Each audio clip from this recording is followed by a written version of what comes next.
नमस्कार विद्यार्थी मित्रांनो, आपलं सर्वांचं स्वागत आहे। तुम्ही बघत आहात चव्हाण कॉमर्स क्लासेस आणि आपलं सुरू आहे कंपनी अकाउंट।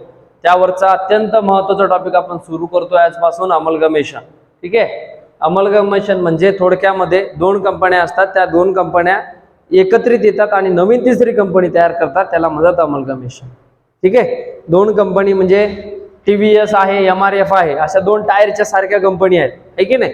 म्हणजे कपड्याची दुकान आणि दुसरी टायरची अशी एकत्रित येणार का नाही, सारख्या नफा तोटाचा उद्देश घेऊन ज्या कंपन्या येतात त्यांना म्हणतात सारख्या कंपन्या। त्या एकत्रित येऊन एक नवीन कंपनी नाव देतात, त्याला म्हणतात अमलगमेशन। दुसऱ्या याच्यात काहीच नाही। मग त्याचं बॅलन्स किती होतं, याचं बॅलन्स किती होतं आणि दोघांची नवीन बॅलन्स शीट तयार करायची ओपनिंगची, दुसऱ्या याच्यात काहीच नाही। ठीक आहे, हा। मग आता काय करायचं, पहिले वाचून घेऊ काय म्हणते ती। उषा कंपनी लिमिटेड आणि किरण कंपनी लिमिटेड दोघं बिचारे चहा घेताना भेटले आणि भेटल्यानंतर दोघांनी असं डिसाईड केलं, डिसाइडेड टू अमलगमेशन, एकत्र येण्याचं त्यांनी ठरवलं। अमलगमेशन म्हणजे एकत्रित येणे, एकत्र येण्याचं ठरवलं। बर, it's a form a new Usha Kiran. मग त्यांनी असं ठरवलं, तुझं नाव उषा, माझं नाव किरण, आपण उषा किरण नावाने कंपनी तयार करू। दोघं बुलढाण्यात, आपण दोघंच आहे की नाही, लूट डालो बुलढाणा। ठीक आहे म्हणे ते। मग चहा वगैरे झाला आणि त्यांनी मग काय केलं, दोघांची असेट त्यांनी खालील प्रमाणे दाखवली। मग new company take over the respective asset and liabilities. दोन्ही कंपनीची जी असेट अँड लायबिलिटीज आहे ती टेक ओव्हर करणार आहे नवीन कंपनी उषा आणि किरण। मग उषाची बॅलन्स शीट अशी होती आणि किरणची बॅलन्स शीट अशी होती। ठीक आहे, मग खाली परत काय म्हणते, assuming that the all asset and liabilities have taken over by the new company. वरती पण म्हटलं, खाली पण म्हटलं, ठीक आहे, काय अडचण नाही। आणि मग इथं काय म्हणते, प्रिपेअर, तयार करा म्हणते, prepare a new opening balance sheet of Usha Kiran limited. मग उषा किरण लिमिटेडची बॅलन्स शीट आपल्याला तयार करायची आहे, म्हणून इथं लिहायचं मग in the books of Usha Kiran, इथे वरती। ठीक आहे, इन दी बुक्स ऑफ, याच्या अगोदर। ठीक आहे, आता हे तयार करायच्या अगोदर पहिले इथं परचेस कन्सिडरेशन काढावं लागते तुम्हाला। या कंपनीचं परचेस कन्सिडरेशन काय, म्हणजे त्याची व्हॅल्यू काय, या कंपनीची व्हॅल्यू आणि ह्या कंपनीची व्हॅल्यू, त्याला म्हणतात परचेस कन्सिडरेशन। ठीक आहे, मग परचेस कन्सिडरेशन पहिले या ठिकाणी काढून घ्यायचा। मग इथे लिहा कॅल्क्युलेशन किंवा find out, calculation of purchase consideration, purchase consideration. ठीक आहे, पहिली कंपनी कोणती आहे, उषाताईची कंपनी आहे, उषाताई बरोबर। याची असेट, परचेस कन्सिडरेशन मीन्स काय, असेट्स मायनस लायबिलिटीज। कोणती लायबिलिटीज, तर करंट लायबिलिटीज। ठीक आहे, करंट लायबिलिटीज याच्यातून वजा करायचे म्हणजे तुमचं परचेस कन्सिडरेशन निघते। तुमचं टोटल असेट किती आहे बघा, टोटल असेट आहे तुमचं गुडविल येते, प्रीमायसेस येते, प्लांट येते, स्टॉक येते, सन्ड्री डेटर्स येते आणि कॅश पण येते। म्हणजे ही टोटल असेट आहे तुमची 83,300। याच्यामध्ये प्रिलिमिनरी एक्सपेन्सेस नावाचं एक पद येईल, ते पद येणार नाही, किंवा अतिरिक्त प्रीपेड एक्सपेन्सेस वगैरे जे काय ते येणार नाही, असेट येईल फक्त। ठीक आहे, 83,300 मायनस इकडे हे कॅपिटल येणार नाही, करंट म्हटलंय हे रिझर्व्ह मध्ये जाते, हे सन्ड्री क्रेडिटर येईल रिझर्व्ह अकाउंट, रिझर्व्ह अकाउंटला जाईल आणि PL अकाउंट हे जाईल करंट कुठे, रिझर्व्ह मध्ये। हे पण रिझर्व्हचं हेड आहे। आपण युनिट क्रमांक 2 ज्यावेळेस सुरू केलं होतं त्यावर final accounts of company as per company act नुसार आपण हेड बघितले होते, त्या हेडचा उपयोग इथं करून घ्यायचा। मग इथे एकच पद राहिलं, कोणतं, सन्ड्री क्रेडिटर्स। मग याच्यातून मायनस करा सन्ड्री क्रेडिटर्स, किती येते, 3300 बरोबर। किती येतात, 80,000 एक कंपनी म्हणजे उषा कंपनीचं परचेस प्राइस येते तुमची। ओके, त्यानंतर दुसरी कंपनी आहे तुमची किरण, किरण कंपनी। परत असेट्स मायनस लायबिलिटीज, कोणती liabilities, current liabilities, current liabilities. मग असेट किती आहे टोटल बघा, गुडविल आहे, प्लांट आहे, स्टॉक आहे, सन्ड्री आहे, म्हणजे सगळे येतात। किती येते, 52,000 मायनस इकडे काय प्रॉफिट येणार नाही, हे बी येणार नाही, म्हणजे एकच क्रेडिटर येईल। किती येते, 2,000 रुपये वजा करायचे, म्हणजे किती झाले, 50,000। आणि हे परचेस कन्सिडरेशन कुठे घ्यावं लागते माहिती आहे तुम्हाला, लायबिलिटीज साईडला, ते नंतर बघू। मग आता करा आपली आखणी, in the books of, in the books of Usha Kiran company limited. Balance sheet तारीख दिलेली आहे का? नाही दिलेली, सोडून द्या.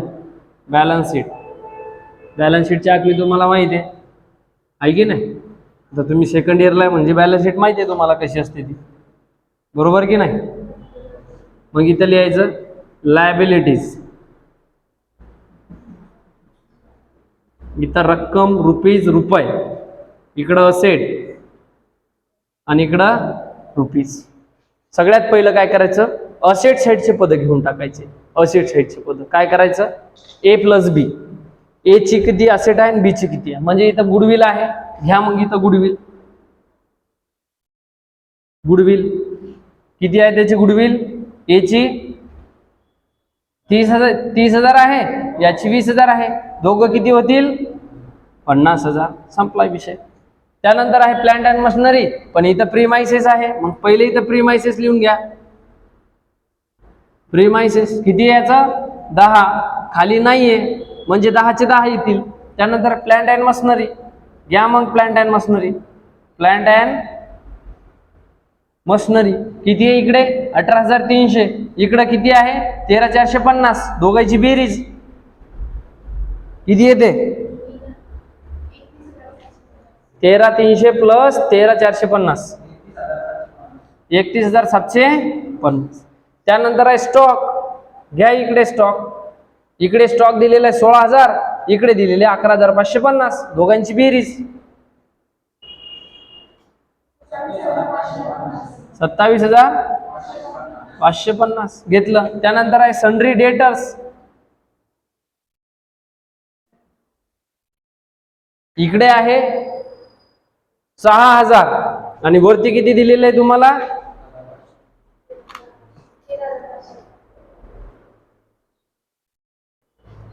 टोटल किती येते दोघांची 13,500. आणि त्यानंतर शेवटचं पद आहे आपलं रोख कॅश, इथं 1,500 आहे आणि इथं आहे 1,000, दोघांची बेरीज 2,500, 2,500 झालं. असेट साईड इकडचे सगळे पद घेतले, इकडचे सगळे पद घेतले, तुम्ही असे खून करायचे नाही. ठीक आहे. आता राहिलं काय, कॅपिटल हे येणार नाही, लक्षात ठेवायचं, कॅपिटल येत नाही. मग इथं काय घेतो आपण बॅलन्स शीटला, ऑथोराइज कॅपिटल असं लिहून ठेवायचं. पहिले माहित आहे का आपल्याला, नाही माहित, काहीच नाहीये. त्यानंतर सन्ड्री क्रेडिट सर येईल का, बिलकुल येईल. सावकारचे पैसे द्यावं लागल, नाही दिले तर सावकार फिरण आपल्या माग दगड घेऊन, आहे की नाही? त्याच्यामुळे हे क्रेडिटर नावाचं पद येईल. म्हणून या ठिकाणी लिहायचं सन्ड्री क्रेडिटर्स, दोघांची बेरीज 2,000 अधिक 3, 300, 5,300. आणि मग राहिलेलं शेवटचं परचेस कन्सिडरेशन, त्याला शब्द त्यांनी वापरलेला आहे पेड अप कॅपिटल. इथे पेड अप कॅपिटल त्याला शब्द वापरला आहे. किती, उषा कंपनीचं परचेस कन्सिडरेशन आहे 80 आणि दुसरं किरण कंपनी जे आहे त्याचं आहे 50. अशा दोघांची बेरीज जर केली तर 8 आणि 3 13, 1,30,000. याला मग करायचं क्लोज. आणि हे जुळते, इथं बॅलन्स काही निघत नाही. ठीक आहे. मग याची बेरीज करायची, किती बेरीज येते तर 1,35,300, दोन्ही साईडला 1,35,300. अजून एक सोपी पद्धत आहे याच्यात. ज्यांना हे परचेस कन्सिडरेशन समजत नाही, हे परचेस कन्सिडरेशन त्यांनी काहीच डोकं लावायचं नाही. डायरेक्ट हे जे पद आहेत इकडचे किरण आणि उषाचे, हे उचलायचे, धड इथं बेरीज करून दाखवून द्यायचे. राहिलेलं फक्त तुम्हाला माहिती आहे तिकडचं क्रेडिटरच इकडे येते, क्रेडिटर घ्यायचा आणि ह्या रकमेतून हे क्रेडिटर वजा केलं म्हणजे तुमचं पीडअप कॅपिटल निघते, खतम. डोकं लावायचं काम नाही. समजलं? ज्यांना हे परचेस कन्सिडरेशन नाही समजलं किंवा हुकलं तर काय करायचं, असेट आपण बरोबर घेतो, कारण तिकडची प्लस इकडची बरोबर 9, हे झाली असेट साईड. मग ह्याची बेरीज येईल, इथं क्रेडिटर एकच पद येतो आणि 1-2 पद नवीन जे येतील ते शक्यतो क्रेडिटर एकच पद असते. आणि मग तो पद इथून वजा केला की राहिलेली रक्कम इथं टाकायची, त्याला नाव द्यायचं पेड अप कॅपिटल. आणि इथं टोटल करून टाकायची, संपला विषय. किती मार्काचा प्रश्न विचारला जातो हा? तर हा विचारला जातो 8 मार्काला. आणि हे जे 2 काढले आपण, हे परचेस कन्सिडरेशन, हे विचारले जाते 4 मार्काला. इतकं सोपं आहे. आणि असं समजून घ्या की याला असं स्टार मारून ठेवलं तरी चालते. 100% असाच प्रश्न तुम्हाला परीक्षेमध्ये विचारला जाईल. फक्त थोडी अवघड भाषा देतील ते, ठीक आहे, थोडी अवघड भाषा देतील आणि तुम्हाला प्रश्न वेगळा विचारतील. मनीषा, ठीक आहे. जे विद्यार्थी लाईव्ह आहेत, तुम्हाला अडचण असेल तर कमेंट बॉक्स आहे त्यामध्ये नक्की कळवा. अशा पद्धतीने आपल्याला हे सॉल्व्ह करायचं आहे. या ठिकाणी थांबतोय. जय हिंद, जय महाराष्ट्र.